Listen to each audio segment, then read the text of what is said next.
Greetings and welcome back to another episode of the Daily Run, and today we're playing as Samson. It's so satisfying when you start right next to the curse room because you can immediately go there, start taking damage as Samson and get that bloody lost text going, and that just gives you so much damage. You enter rooms, you can pretty much one-shot every single enemy that you encounter, and it's just a great feeling. It really does set the tone of the run, and you just have the impression that you're a lot stronger than you actually are, which is kind of my gripe with Samson in some regards, but whenever you can make it work, it's so satisfying. It just feels so good to actually be one-shotting most enemies that you encounter. Of course, this trend doesn't continue usually because finding curse rooms, they usually don't spawn next to your room, and there's a chance that they won't spawn at all. So you need some outside sources to make this happen, and just for that you do need some red health that you can actually trade away. And I wouldn't say that Child's Heart is a bad trinket of him, it's very fitting, but I did make an argument not too long ago that I feel like Child's Heart doesn't have a game-changing effect on the whole run, or at least the whole principle of Samson. And I think it's a challenge unlock, so that means you have to complete a certain challenge to do it, and it doesn't really do much. And why I argue that is mainly because there's no real reason for you to rely on red hearts. Usually we tend to rely on black hearts or soul hearts, just because they're much more safer to work with, and they essentially increase our chances of getting those devil deals, which are obviously very important. But in this particular case, whenever you're having a Child Heart and you want to maximize its usage, you get a lot of red health. So for that you need an item which takes your red health away, so something like the razor, or maybe blood rights, or maybe ivy bag, or whatever. And stumbling upon those items is actually quite rare. I wouldn't say rare, I do think it happens like in 50% of all Samson runs. If you're really dedicated to get that ivy bag, I think there's a lot of opportunities to do so, and once you get it, I just feel like your run is won because of how this character works. But up until that point, you're stuck in this position where maybe you get hit a few times and maybe you get stronger just due to virtue of that, but then it becomes much harder to estimate just how strong you are and how fast you can make it to boss rushes or hushes or whatever. And I feel like that really plays off that trick. At least that's a mistake I make all the time, because I feel like I'm much stronger than I actually am.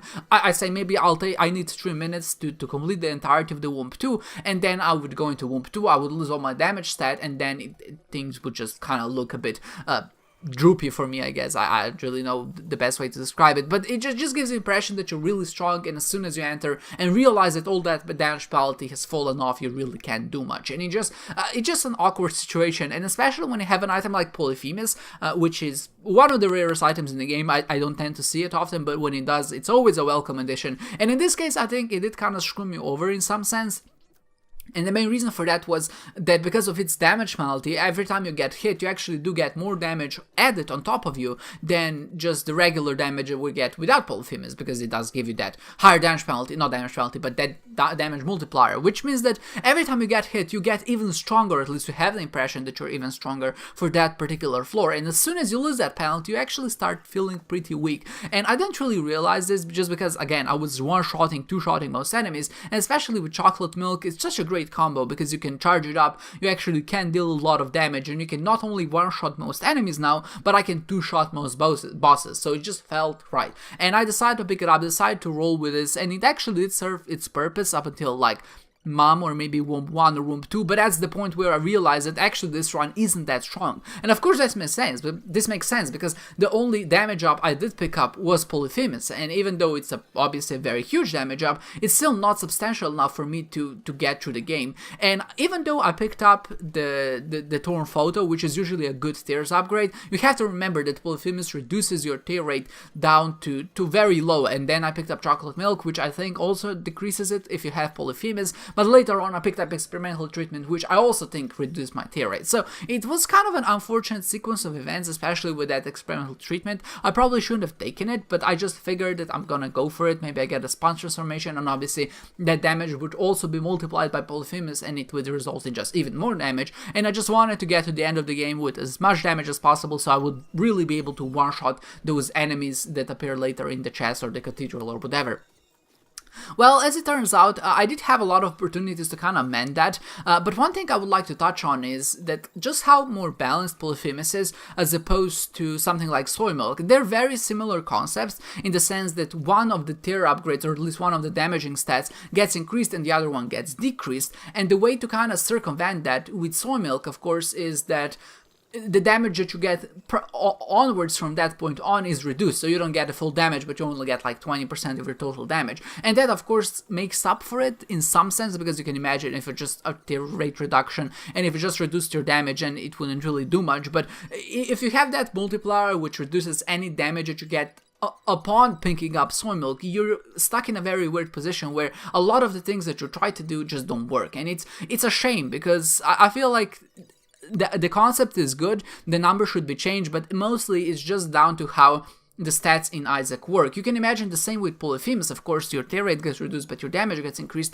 but it's so much more easier to stumble upon the tear rates, the tear upgrades, and obviously the tear upgrades are usually much more significant, because you usually need two to hit the soft cap, which is kind of crazy when you think about it, because damage doesn't really have a cap, and even if you get 2 damaging items, you're still not in that good of a position. You really need something else to really kind of get your run going. And for that reason, I feel like Polyphemus is a much more balanced item, and I feel like soy milk could be as well, but the problem was that when they developed it, maybe they thought the tear rate and damage were much more equal stats than they actually are. I still argue that tear rate is the more important stat of the two, just because it is more significant, I would say, but also because of how it works, it's much easier to get it upgraded, or at least there are more ways to get it upgraded. And I had my chance to do that, and I found the number 1 item, and I just figured, why would I pick up number 1? It doesn't really make sense, because I would lose all of my range. And that's true, but one thing I didn't realize is that I had a lot of shot speed, and with a lot of shot speed means that your effective range actually increases, and I don't think it's affected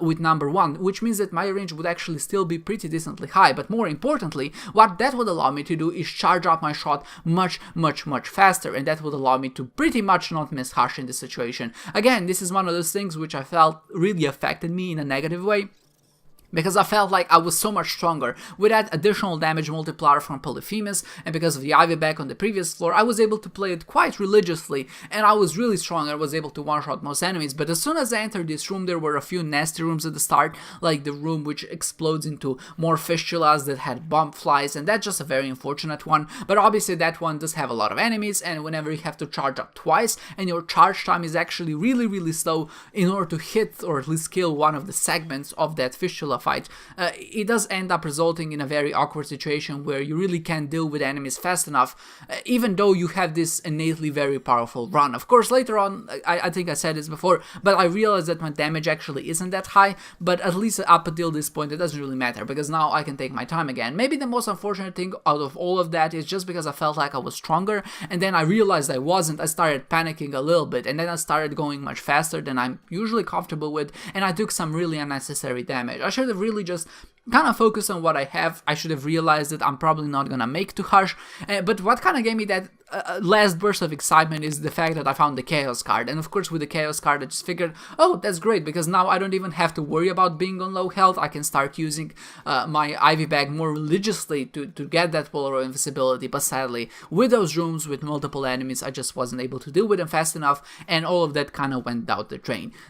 Kind of begrudgingly, I did enter the Cathedral, figuring that this is gonna be probably the less significant floor of how hard it's gonna get, just because in the chest you do get to tend quite a few items, and hopefully at least one of those items is gonna be something that's gonna improve our tear rate a little bit, because I feel like just with enough tear rate or with little upgrades to our tear rate, we're in a really comfortable spot, and the only thing that's really stopping us from popping off is the fact that we need like 5 seconds to even charge up our shot. So for that reason, I decided to use the Chaos card on Isaac instead of Blue Baby, just because I feel like the Blue Baby fight is a bit easier all in all, but maybe more importantly, it's a bit more predictable, because with Isaac, especially with such low DPS, I would be shooting him for quite a while, and especially that phase where he spawns the Pillars of Light in random positions, that can really get you, and I just didn't want to risk it, I guess. I just felt like it would take too much time. So I decided I'm gonna skip it, try to hope for some good items in the chest, and I'm gonna use that to beat Blue Baby. And of course, that's kind of how it went down. I missed Harsh, which is a shame, because otherwise this score would actually be really decent with the Ivy Bag and the coins I generated and all the hearts. And because of Bozo, which is one of the new items, every time I take damage there's a chance that I actually spawn a Rainbow Poop, and if I had enough health I could use that Rainbow Poop to heal myself back up again. And it's a really great combo. I never really considered it, but when I actually got the item, or at least found the item, I figured this is gonna be something that's gonna be really helpful. And I decided to try it out, and it actually did work. And if you were watching the clip, I did that strategy in Boss Rush, but I stopped because I felt like I was kind of in a rush, and because of that, again, maybe I missed Boss Rush, Hush, I don't really know. I did make some miscalculations on some parts, and I think that definitely cost me the game. But hey, what can you do? I was kind of tired today, so maybe it's also apparent from the commentary, because I feel like maybe it's a bit more out there than usual. I'm very much more focused on the game. I'm really trying hard to make sense of what I'm saying, but I just feel like the words are fleeting from my mind as I'm speaking about them. But nevertheless, we are coming to an end of this run, and it was fun. It was fun. I'll have to say it was fun. I did make some judgmental decisions, mistakes, where I didn't pick up certain items that would help me, something like number 1 or some damage ups. For some reason, I felt like I don't need them, but again, that was mainly because I was kind of distracted by how much damage I got from my passive from Bloody Lust, and it's such a powerful item that I really feel like I always underestimate it, and for that reason I get myself stuck in very weird positions. But we did come to an end with a 67th place at the end, which is not that terrible. Actually, I expected it to be much worse, but with the Shrek bonus and the Expiration bonus, I guess we did make up for that loss in points that we didn't get. So additional 5,500 points here would have put me at something like 50,000, and that would have been a much more neater score. Whenever I can get close to 50,000, like, I feel like I've done my job for the day, even if the daily tends to be a bit easy like this one was. But overall, I still enjoyed it. It was an enjoyable run. It was a fun one. I hope you get more like this, because I didn't see any apparent breaking. There probably was, but it was really more down to how well you can use this combination of items and how well you can focus with Polyphemus and Chocolate Milk to get through the rooms. I hope you enjoyed this one, guys, and I hope to see you next time.